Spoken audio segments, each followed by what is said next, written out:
అందరికీ నమస్కారం ఫ్రెండ్స్. ఇప్పుడు మీరు చూస్తున్నది తిరుమలలోని మోకాళ్ళ మండపం. ఈ మోకాళ్ళ మండపం అనేది నారాయణగిరి పర్వతం మీద ఉంటుంది. అయితే నారాయణగిరి పర్వతం మీద పాదాలను మోపడం మహాపాపం అని చెప్పి మన ఆదిశంకరాచార్యుల వారు, మన రామానుజాచార్యుల వారు వీళ్ళందరూ కూడా ఈ పర్వతాన్ని ఎక్కేటప్పుడు మోకాళ్ళపై ఎక్కారు.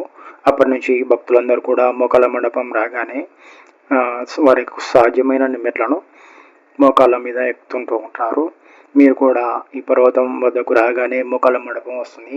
అప్పుడు మీరు మీకు సాధ్యమైన మెట్లను మోకాళ్ళపై ఎక్కి స్వామివారి కృపకు పాత్రులు కండి.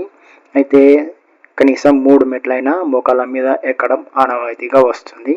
మోకాళ్ళ పర్వతం వద్ద ఖచ్చితంగా 1, 2, 3 మెట్లు, వీలైతే అన్ని మెట్లను కూడా చాలామంది భక్తులు మోకాళ్ళ మీద ఎక్కుతున్నారు.